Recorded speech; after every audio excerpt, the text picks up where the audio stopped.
Hi, good evening all. Mid cap ഡോക്ടറിൻ്റെ post market and pre മാർക്കറ്റിലേക്ക് എല്ലാവർക്കും സ്വാഗതം. അപ്പം നമ്മൾ ഇന്നെല്ലാവരും സന്തോഷത്തിലാണ്, എനിക്കറിയാം. നമ്മുടെ ലെവലുകളൊക്കെ വരച്ച ലെവലുകളൊക്കെ വളരെ കൃത്യമായിട്ട് വർക്ക് ചെയ്തു.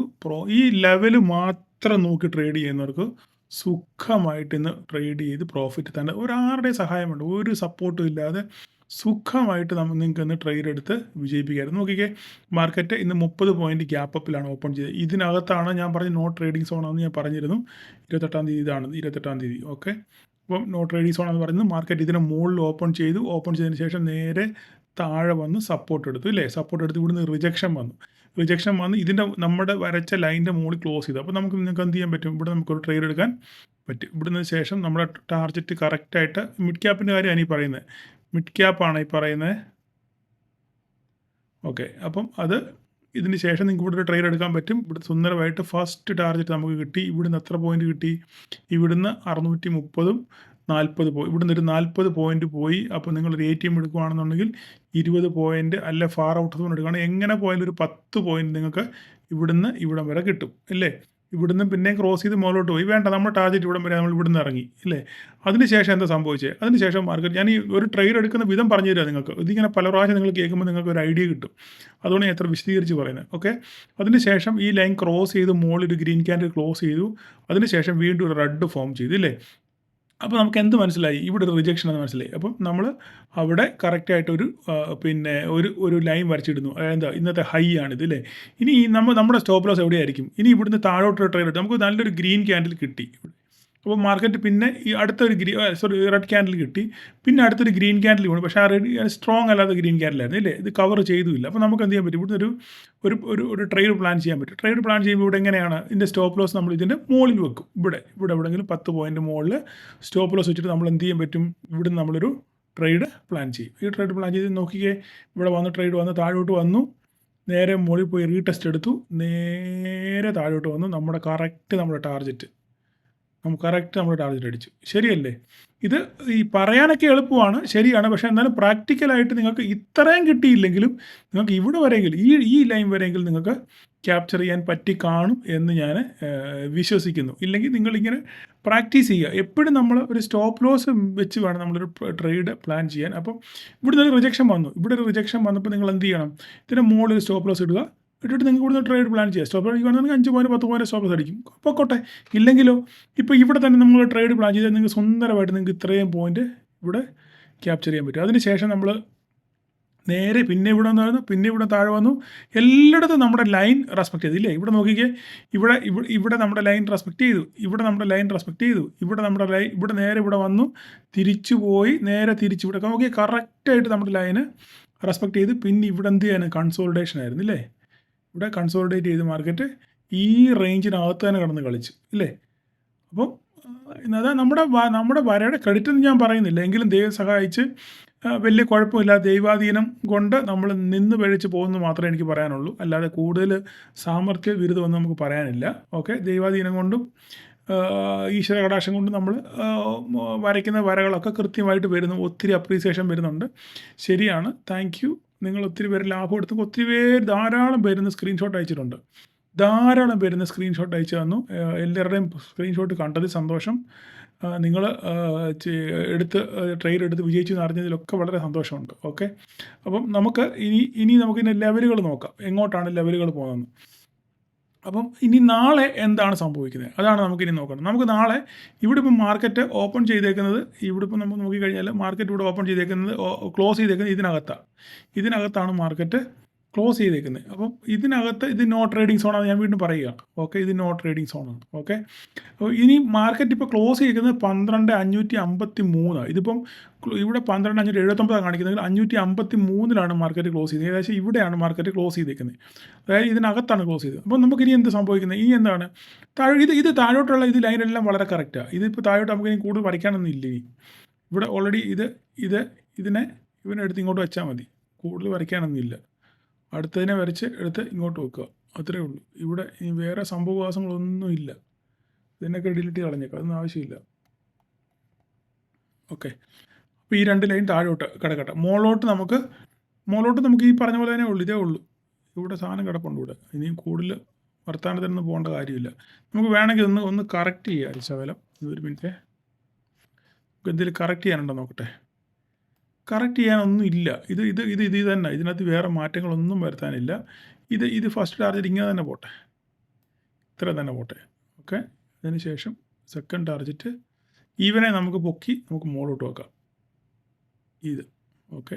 ഇതായിരിക്കും സെക്കൻഡ് ടാർഗറ്റ്, മുകളിലോട്ട്. തേർഡ് ടാർഗറ്റ് ഇവിടെ കിടപ്പുണ്ട്. ഓക്കെ.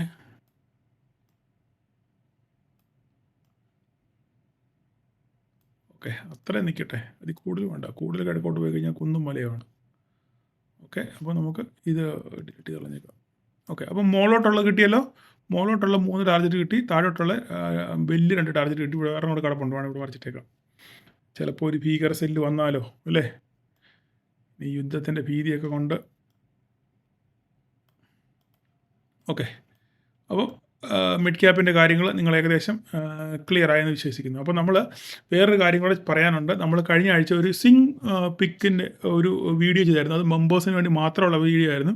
നമ്മൾ കഴിഞ്ഞ ആഴ്ച കൊടുത്ത എല്ലാ സ്റ്റോക്കുകളും അടിപൊളിയായിട്ട് പറന്നുപോയി. ഒരു 5 സ്റ്റോക്ക് നമ്മൾ കൊടുത്തായിരുന്നു. അതിൽ ഒരു സ്റ്റോക്ക് ഒഴിച്ച് ബാക്കി എല്ലാ സ്റ്റോക്കും അടിപൊളിയായിട്ട് പെർഫോം ചെയ്തു. ഈ ആഴ്ച ഏകദേശം 15%, 8%, 7% ഒക്കെ അത് റിട്ടേൺ കൊടുത്തു. അപ്പോൾ നിങ്ങൾക്ക് സിങ് പിക്ക് വേണ്ട ഉള്ളവർ ആ വീഡിയോ അവിടെ പോയി കണ്ടു കഴിഞ്ഞാൽ, ആ ജോയിൻ ബട്ടണിൽ ക്ലിക്ക് ചെയ്ത് കഴിഞ്ഞാൽ നിങ്ങൾക്ക് അതിൽ എൻട്രി കിട്ടും. അതിൽ നോക്കി നിങ്ങൾക്ക് ലോങ് ടൈമിലേക്കോ ഷോർട്ട് ടൈമിലേക്കോ നിങ്ങൾക്ക് സിങ് പിക്സ് സ്റ്റോക്കുകൾ മേടിച്ച് വെക്കാം. നമ്മൾ ഭാവിയിലും അതിനകത്ത് തന്നെ എല്ലാ ആഴ്ചയിലും അല്ലെങ്കിൽ 2 ആഴ്ച ഇരിക്കുമ്പോൾ സിങ് പിക്സിൻ്റെ ഒരു വീഡിയോ ചെയ്യും. അത് മെമ്പേഴ്സിന് വേണ്ടി മാത്രമേ അത് കാണാൻ പറ്റത്തുള്ളൂ. ഓക്കെ. അത്രയും പറഞ്ഞുകൊണ്ട് അത് അവസാനിപ്പിക്കുന്നു. അപ്പോൾ ഇന്ന് FIS ഫിയറുമായിട്ടുള്ള സെല്ലാണ് നടത്തിയത്. 11,756 സെല്ലാണ് ഇന്ന് നടത്തിയിരിക്കുന്നത്. അപ്പം യുദ്ധത്തിൻ്റെ ഭീതിയാണ്. യുദ്ധം റഷ്യ യുക്രൈനെ അടിച്ചു എന്നുള്ളൊരു വാർത്ത കൊണ്ടാണ് സംഭവം ഇത്രയും താഴെ പോയത്. ഓക്കെ. അപ്പം ഇനി എന്ത് എന്നുള്ളതാണ് ചോദ്യം, ക്യാപ്ഷനിൽ കണ്ട പോലെ. അപ്പോൾ നമുക്കിനി നിഫ്റ്റിയിലോട്ട് വരാം. എന്താണ് നിഫ്റ്റിയിൽ ഇനി സംഭവിക്കാൻ പോകുന്നത് നമുക്ക് നോക്കാം. അപ്പോൾ നിഫ്റ്റിയിൽ ഇനി ഞാനൊരു കാര്യം പറയാം. അപ്പം ഇനി വേണമെങ്കിൽ ഈ എൻ്റെ വരയെ കുറ്റം പറയുന്നവർക്ക്, എവിടെയും കുറ്റം പറയാൻ കാണില്ല. അമ്മയെ കൊന്നാലും 2 പക്ഷം പറയുന്ന ആൾക്കാർ കാണും. അപ്പം വരയെ കുറ്റം പറയുന്ന ആൾക്കാർ പറഞ്ഞു, നിങ്ങൾ അങ്ങനെ വരയല്ല, കാരണം ഇപ്പോൾ യുദ്ധത്തിൻ്റെ ഇത് വന്നുകൊണ്ട് മാർക്കറ്റ് പൊട്ടി. അപ്പം അങ്ങേരുടെ കഷ്ടകാലത്തിന് അങ്ങേരുടെ നല്ല കാലത്തിന് ആ ഏരിയ വന്നപ്പോഴാണ് പൊട്ടിയത്. അതുകൊണ്ട് മാർക്കറ്റ് ഇത്രയും വീണു എന്ന് പറയാം. അങ്ങനെ പറയുന്നവരോട് എനിക്ക് പറയാനുള്ളത്, മാർക്കറ്റിൽ ഇങ്ങനെ ഒരു ന്യൂസ് വന്നു, ശരിയാണ്. പക്ഷേങ്കിൽ ഈ കൃത്യമായി ലൈൻ നോക്കിയിരുന്നൊരു പൊട്ടേണ്ട കാര്യമുണ്ടോ? ഇല്ല. അപ്പോൾ എല്ലാത്തിനും അതിൻ്റേതായിട്ടുള്ള സമയമുണ്ട് ദാസ എന്ന് പറയുന്ന പോലെ. ഇപ്പം നമ്മൾ കറക്റ്റ് നമ്മൾ വരച്ചതാ നോക്കിക്ക്, ഇവിടെ കൃത്യമായിട്ട് ഇവിടെ ഈ ലൈൻ വരച്ചിട്ട് ഞാൻ നേരത്തെ ഞാനൊരു ടാർഗറ്റ് കൊടുത്തായിരുന്നു. ഒരു ഷോർട്ട് പൊസിഷൻ വരച്ചും കാണിച്ചായിരുന്നു ഇവിടെ, ഇല്ലേ? വരച്ച് കാണിച്ച് ഇവിടുന്ന് നമുക്കൊരു ഷോർട്ട് താഴോട്ട് കിട്ടാനുള്ള സാധ്യതയുണ്ട്. ചെറിയൊരു സ്റ്റോപ്പ് ലോസ് വെച്ചിട്ട് ഉണ്ടെന്ന് നിങ്ങളുടെ ഗ്രൂപ്പിൽ നമ്മളിട്ടിട്ടുണ്ട്. കൃത്യമായിട്ട് വരച്ചിട്ടിരുന്നു. കറക്റ്റ് അത് വരച്ചും കിട്ടും. ഞാൻ ഇന്നൊരു ഷോർട്ട് വീഡിയോ ചെയ്തിട്ടുണ്ട്, അപ്ലോഡ് ചെയ്തിട്ടുണ്ട്. ഇതേ ഈ ട്രേഡ് എടുത്തതിൻ്റെ ഒരു ഷോർട്ട് വീഡിയോ. കാണാത്തൊരു ജസ്റ്റ് വേണമെങ്കിൽ ഒന്ന് കണ്ടോളൂ. അപ്പോൾ കൃത്യമായിട്ട് നമ്മുടെ ലൈൻ വന്ന്, ഞാൻ ഇന്നലെ പറഞ്ഞിരുന്നു, ഇവിടെ ഇങ്ങനെ ഒരു ട്രെൻഡ് ലൈൻ ഉണ്ട്, പിന്നെ ഇവിടെ നിന്ന് ഇങ്ങനൊരു ട്രെൻഡ് ലൈൻ പോകുന്നുണ്ട് എന്നൊക്കെ ഞാൻ കൃത്യമായിട്ട് പറഞ്ഞായിരുന്നു, അല്ലേ? അതുപോലെ തന്നെ മാർക്കറ്റ് ഇന്നലെയൊക്കെ ആ ട്രെൻഡ് ലൈനൊക്കെ മുകളിൽ കയറി സസ്റ്റെയിൻ ചെയ്തതിൽ നേരെ തിരിച്ച് ഈ ട്രെൻഡ് ലൈനും പൊട്ടിച്ച് നമ്മുടെ മെയിൻ ട്രെൻഡ് ലൈനും പൊട്ടിച്ച് നേരെ താഴെ പോയി കറക്റ്റ് നമ്മൾ വരച്ച സപ്പോർട്ട് തന്നെ വന്ന് മാർക്കറ്റ് നിന്നു. നോക്കിക്കേ.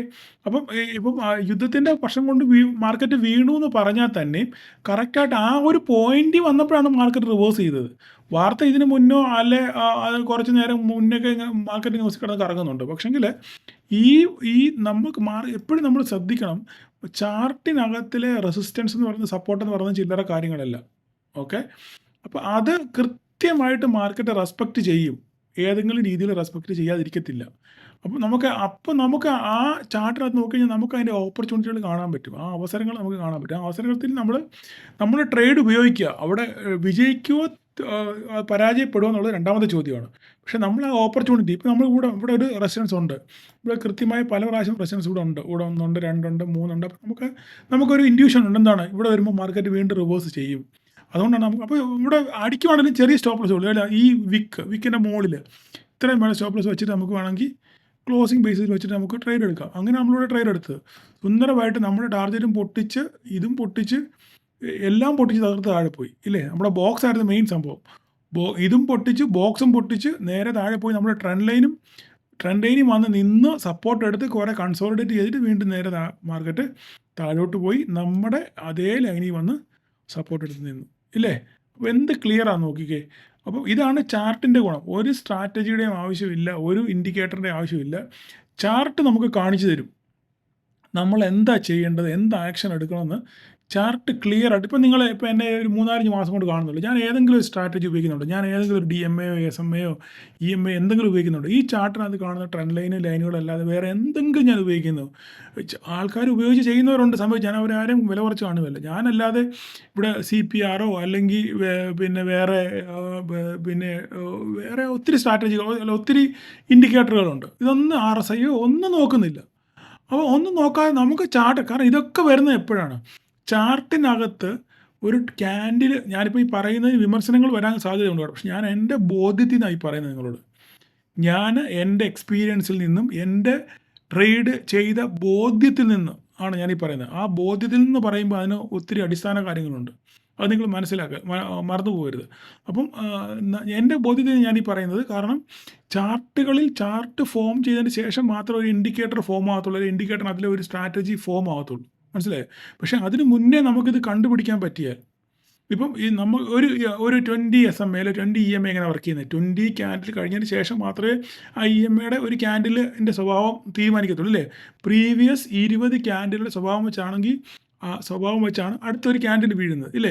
അപ്പോൾ നമുക്ക് ഈ 20 ക്യാൻഡിലിൻ്റെ സ്വഭാവം അറിയണം ഈ EMA വർക്ക് ചെയ്യണമെന്നുണ്ടെങ്കിൽ. പക്ഷെ നമുക്കോ ആ ഒരു 1-2 ക്യാൻഡിലിൻ്റെ സ്വഭാവം കാണുമ്പോൾ തന്നെ നമുക്ക് തീരുമാനം എടുക്കാൻ പറ്റും. അവിടെ ഓക്കെ അവിടെ റിജക്ഷൻ ആണ്, അല്ലെങ്കിൽ അവിടെ ഒരു ബൈയിങ് സോണാണ്, അല്ലെങ്കിൽ നമുക്ക് അവിടെ കൂടുതൽ ബയേഴ്സ് ആക്റ്റീവ് ആവുന്നുണ്ട്, അല്ലെങ്കിൽ സെല്ലേഴ്സ് അവിടെ കൂടുതൽ ആക്റ്റീവ് ആവുന്നുണ്ടെന്ന് നമുക്ക് എന്ത് ചെയ്യാൻ പറ്റും? ആ ക്യാൻഡിൽ ഫോർമേഷൻസ് കണ്ട് നമുക്ക് മനസ്സിലാക്കാൻ പറ്റും. അപ്പോൾ ഒരു പടിക്ക് മുന്നേ നമുക്ക് അത് കണ്ടുപിടിക്കാൻ പറ്റുന്നുണ്ടെങ്കിൽ നമ്മൾ വിജയിച്ചില്ലേ? ഓക്കെ, ഞാനീ പറഞ്ഞതിന് എതിരഭിപ്രായങ്ങൾ കാണും. പക്ഷേ ഞാൻ എൻ്റേതായിട്ടുള്ള അഭിപ്രായങ്ങൾ എൻ്റെ പേഴ്സണൽ അഭിപ്രായമാണ്, വ്യക്തിപരമായ അഭിപ്രായങ്ങളാണ് ഞാനീ പറയുന്നത്. ഞാനത് ട്രൈ ചെയ്ത് വിജയിച്ചു. അത് നിങ്ങളും പരീക്ഷിച്ച് നോക്കുക. പറ്റുന്നെങ്കിൽ നിങ്ങൾ വിജയിപ്പിച്ചെടുക്കുക, അല്ലെങ്കിൽ നിങ്ങൾ പ്രാക്ടീസ് ചെയ്യുക. ഓക്കെ, അപ്പോൾ നമുക്ക് നാളെ മാർക്കറ്റിലോട്ട് വരാം. നാളെ നമുക്ക് ഇനി എന്താണ് ചെയ്യേണ്ടത്? മാർക്കറ്റ് ഇവിടെ ക്ലോസ് ചെയ്തത് 23,957 914 മാർക്കറ്റ് ഈ റേഞ്ചിലാണ് മാർക്കറ്റ് ക്ലോസ് ചെയ്തേക്കുന്നത്. ഓക്കെ, അപ്പോൾ ഇനി നമുക്ക് ഇതിനകത്തിൽ വരയ്ക്കാൻ കുറേ അപ്പോൾ നമ്മുടെ ഈ ബോക്സ് ഒക്കെ ഇൻവാലിഡ് ആയി കേട്ടോ. ഇനിയിപ്പോൾ ഈ ബോക്സിനൊന്നും പ്രസക്തിയില്ല, എല്ലാം കഴിഞ്ഞു. അപ്പോൾ ഇനി നമുക്ക് എന്താ നോക്കേണ്ടതെന്ന് പറഞ്ഞു കഴിഞ്ഞാൽ ഇതൊക്കെ പോട്ടെ, ഒത്തിരി വര കണ്ട് നമ്മൾ കൺഫ്യൂസ്ഡ് ആവും. ഇതെല്ലാം കറക്റ്റാണ്, ഇതും കറക്റ്റാണ്, ഈ ലൈനും കറക്റ്റാണ്. നമുക്ക് ഒരു ലൈൻ കൂടെ ഉണ്ട് ഇവിടെ, ഒരു ലൈൻ കൂടി ഇത് ഈ ഒരു ലൈന് കൂടെ നമുക്ക് പരിഗണിക്കാം. അപ്പോൾ മാർക്കറ്റ് ഇതിനകത്ത് ഓപ്പൺ ചെയ്താൽ ഇവിടെ നോക്കിക്കോ, ഇതിനകത്തായിരിക്കും മാർക്കറ്റ് ഓപ്പൺ ചെയ്യാൻ പോകുന്നത്. അപ്പം ഇതിനകത്ത് എന്ന് വരച്ച് കാണിക്കാം ഞാൻ. ഇതിനകത്ത്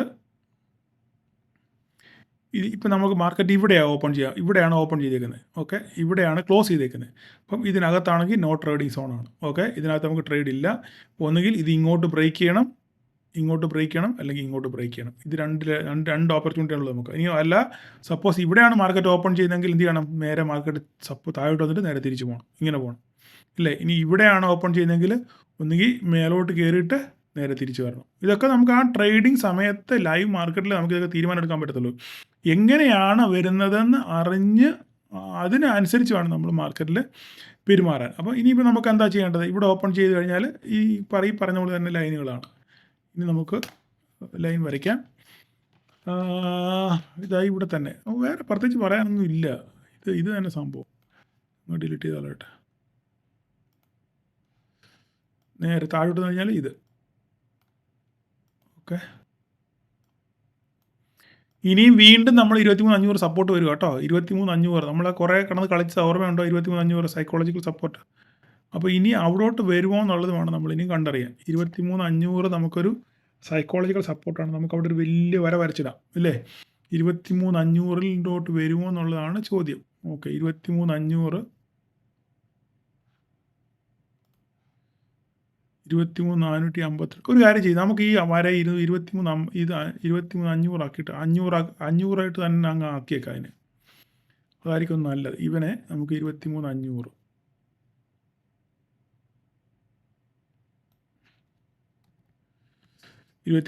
ഇവനെ ഈ വരയെ നമുക്കങ്ങ് കനപ്പിക്കാം. നിങ്ങൾ മുഷിയുന്നുണ്ടെന്ന് തോന്നില്ലേ? പക്ഷെ എന്ത് ചെയ്യാൻ പറ്റും? പറയേണ്ട കാര്യങ്ങൾ പറയാതിരിക്കാൻ പറ്റുമോ? ഇന്ന് തന്നെ ഞാൻ ദേഷ്യപ്പെട്ടപ്പോൾ എല്ലാവരും പടപടന്ന് ലൈക്ക് അടിച്ചു. ഇല്ലേ? അത് നേരത്തെ നിങ്ങൾ ചെയ്തിരുന്നെങ്കിലോ? ഞാൻ പറഞ്ഞത് നിങ്ങളോട് ഈ വീഡിയോ നിങ്ങൾക്ക് കാണാൻ താല്പര്യമില്ലെന്നുണ്ടെങ്കിൽ ജസ്റ്റ് നിങ്ങൾ ഭക്ഷണം കഴിക്കാൻ നേരപ്പം ചുമ്മാ ഒന്ന് ഓണാക്കി വെച്ചാൽ മതി. അല്ലെങ്കിൽ നിങ്ങൾ കുളിക്കാൻ പോകുമ്പോൾ ഇത് ഓണാക്കി വെച്ചിട്ട് കുളിക്കാൻ പോയാൽ മതി. അങ്ങനെയെങ്കിലും എനിക്കൊരു പ്രയോജനം ഉണ്ടാവില്ല. ഇത്രയും പ്രയോജനങ്ങൾ വായിട്ടലച്ച് ഞാൻ നിങ്ങൾക്ക് വേണ്ടി ഓരോ കാര്യങ്ങൾ ചെയ്യുന്നില്ല. അപ്പം നിങ്ങൾ തിരിച്ച് ചെയ്യാനുള്ളൊരു സന്മനസ്സ് കാണിക്കുക. അപ്പോൾ 23,500 ആണ് നമ്മുടെ പ്രധാനപ്പെട്ട സപ്പോർട്ട്. ഇനി അവിടുന്ന് ഭീകരമായിട്ട് പൊട്ടുവാണെന്നുണ്ടെങ്കിൽ ഒരെണ്ണം കൂടെ വരച്ചിട്ടേക്കാം. 23,359 ആ ഒരു ലൈനൂടെ കിടക്കട്ടെ ഇവിടെ. ഇത് ഇനിയിപ്പോൾ യുദ്ധമെല്ലാം വന്ന് പൊട്ടുവാണെന്നുണ്ടെങ്കിൽ ഇപ്പോൾ നോക്കാമല്ലോ. 23,360 ഇത്രയേ ഉള്ളൂ. ഇനി മുകളിലോട്ടാണെങ്കിലോ, മുകളിലോട്ടാണെങ്കിൽ നമുക്ക് ഇത് മാറ്റങ്ങളൊന്നുമില്ല. എല്ലാം അതുപോലെ തന്നെ. ഈ ലൈനുകളെല്ലാം അതുപോലെ തന്നെ, മാറ്റങ്ങളൊന്നുമില്ല. ഒന്നിത്. പിന്നെ രണ്ടാമത് ഞാനൊന്ന് പറഞ്ഞായിരുന്നു, ഓർമ്മയുണ്ടല്ലോ, ഇത് ഈ ലൈൻ ക്രോസ് ചെയ്യണം. ഈ ട്രെൻഡ് ലൈന് ക്രോസ് ചെയ്ത് മുകളിൽ പോകണം. ഓക്കെ, ഈ ട്രെൻഡ് ലൈൻ ക്രോസ് ചെയ്ത് മുകളിൽ പോയെങ്കിൽ നമുക്കൊരു കൺഫർമേഷൻ കിട്ടത്തുള്ളൂ. അപ്പോൾ അത് നമ്മൾ മറന്നു പോകരുത്. ഓക്കെ, അടുത്തത് ഇത്.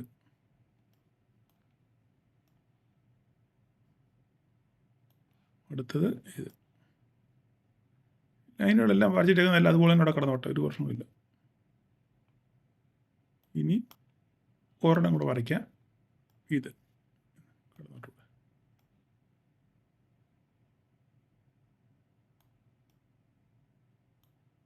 ഓക്കെ, ഇത്രയും മതി. ഓക്കെ, 24 ഞാൻ പറഞ്ഞേക്കാം. ഇനിയും കാണാത്തവർക്ക് വേണ്ടി പറയാം. 24,447,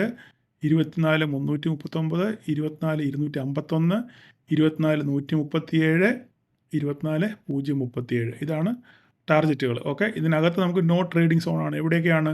23,970-നും 23,895-നും ഇടയ്ക്ക് നമുക്ക് ട്രേഡ് ഇല്ല. നോ ട്രേഡിംഗ് സോണാണ്. അത് എങ്ങോട്ടേലും ബ്രേക്ക് ചെയ്തെങ്കിൽ മാത്രമേ നമുക്ക് ഒരു ട്രേഡ് ഉള്ളൂ. ഓക്കെ, അപ്പം എല്ലാവർക്കും കാര്യങ്ങൾ പറഞ്ഞ് മനസ്സിലായല്ലോ. അപ്പോൾ ഇന്ന് ഒത്തിരി പേര്, എനിക്ക് എല്ലാവരുടെയും മെസ്സേജുകളൊന്നും വായിക്കാൻ പറ്റില്ല. ചിലരുടെ മെസ്സേജ് ഞാൻ തുറന്നു നോക്കിയില്ല. കാരണം ധാരാളം പേര് സ്ക്രീൻഷോട്ടുകൾ അയച്ചു, മെസ്സേജുകളൊക്കെ അയച്ചു. ഒക്കെ സമയം പോലെ ഞാൻ കേട്ടോളാം, കുഴപ്പമില്ല. അപ്പം സന്തോഷം. പക്ഷേ എപ്പോഴും ഞാൻ വീണ്ടും പറയുന്നു, ഇതിനൊരു മറുവശമുണ്ട്. ഒരു കുന്നിനൊരു കുഴി, ഒരു രാത്രിക്കൊരു പകൽ. അപ്പം സന്തോഷകരമായ ദിവസങ്ങളൊന്നും ഉണ്ടെങ്കിൽ സന്താപകരമായ കാര്യങ്ങളും നിരാശയുടെ ദിവസങ്ങളും വരും. അന്ന് നമ്മൾ നിരാശപ്പെടാതെ മാർക്കറ്റിൽ ഉറച്ചു നിൽക്കുക എന്ന് മാത്രമേ എനിക്ക് പറയാനുള്ളൂ. ഓക്കെ, അപ്പോൾ ഞാൻ ഈ വീക്കെൻഡിൽ ഒരു വീഡിയോ ചെയ്യുന്നുണ്ട്. എന്താണ് വീഡിയോയുടെ ക്യാപ്ഷൻ എന്ന് പറഞ്ഞു കഴിഞ്ഞാൽ, ഒരു ട്രേഡ് എങ്ങനെ വിജയിപ്പിക്കാം. ഓക്കെ, അതിനെപ്പറ്റി ഞാൻ ചെയ്യുന്നുണ്ട്. അപ്പോൾ നാളെ എല്ലാവർക്കും ഒരു പ്രോഫിറ്റബിൾ ഡേ ആശംസിക്കുന്നു. Thank you all.